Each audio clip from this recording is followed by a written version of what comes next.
अडानी अडानी अडानी।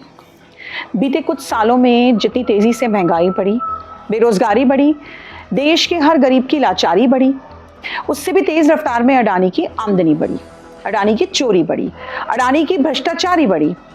बीते लंबे समय से घोटालों की नैया पार लगा लगा कर अडानी ने देश को और देश की जनता को खूब गुमराह करने का काम किया, प्रधानमंत्री जी का पूर्ण समर्थन लेकर। लेकिन आज जब प्रधानमंत्री जी के परम मित्र पर सवाल स्पष्ट है, तो सीधे सवाल मोदी जी पर भी जाते हैं कि आखिर क्यों अडानी को देश के साथ खिलवाड़ करने दिया, क्यों अडानी के लाखों करोड़ों के कर्ज माफ कर दिए गए, क्यों अडानी को ही देश विदेश का हर मुख्य प्रोजेक्ट का काम दिया गया। 2017 में अडानी ने ऑस्ट्रेलिया में घपला किया और वहां भारत की छवि खूब अच्छे से खराब की। 2017 में ही अडानी ने झारखंड में गोडा पावर प्लांट के तहत तमाम नियमों का उल्लंघन किया और सरकार की आंखों में धूल झोंकी, साथ ही वहां की जनता को भी जमकर परेशान किया। 2021 में म्यांमार के पोर्ट्स पर अडानी के द्वारा अवैध गतिविधियां भी की गई, जिसमें बहुत से सवाल उठकर आए, लेकिन जवाब कोई नहीं मिला। इतने सारे कारनामे करने के बावजूद भी 2022 में Sri Lanka wind power project Adani जी के हाथों में कैसे आ गया, जिस पर बहुत सवाल भी उठे और अडानी ग्रीन्स श्रीलंका सरकार के साथ हुए करार पर भी बहुत बवाला हुआ।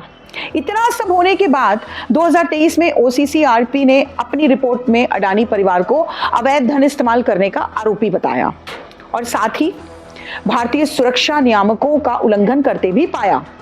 लेकिन फिर भी हर बार की तरह इस बार भी कोई जांच नहीं हुई।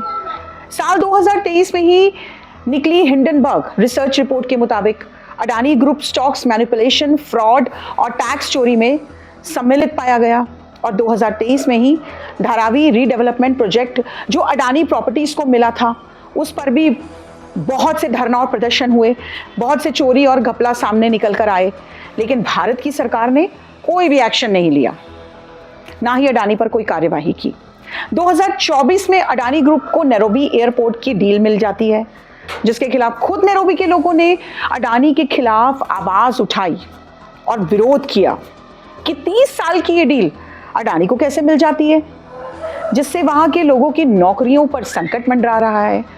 अडानी जी के घपले, घोटाले, चोरी और भ्रष्टाचारी की लिस्ट बहुत लंबी है, लेकिन इस बार साल 2024 में अमेरिकी कोर्ट में हुई सुनवाई में अडानी को दोषी पाया गया, जिसमें उन पर भारतीय अधिकारियों को घूस देने और बहुत से नियमों का उल्लंघन करते पाया गया, जिसमें $260 मिलियन का घपला भी शामिल है।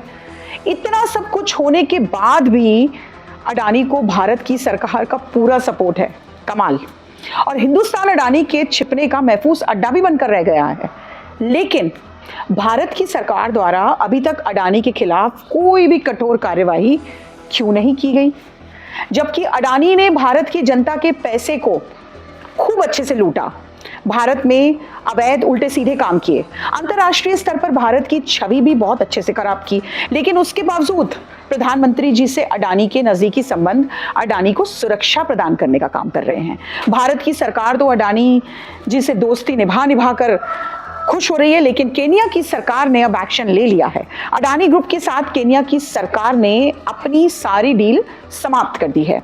अब तो विदेश में भी अडानी के काले कारनामों की अच्छे से चर्चा होने लगी है और अडानी के ऊपर सख्त कार्यवाही होने लगी है। साथ ही अडानी की गिरफ्तारी की मांग की जा रही है। लेकिन सबसे बड़ा सवाल यह भी है कि भारत की सरकार आखिर अडानी पर कोई भी कठोर कार्यवाही क्यों नहीं कर रही है और माननीय प्रधानमंत्री श्री नरेंद्र मोदी जी क्यों अपने परम मित्र का बचाव कर रहे हैं, जबकि उनके दोस्त का हर घोटाले में अच्छे से नाम संलिप्त है। इससे तो यही साफ नजर आता है, मोदी अडानी भाई भाई, देश चाट कर खाई मलाई।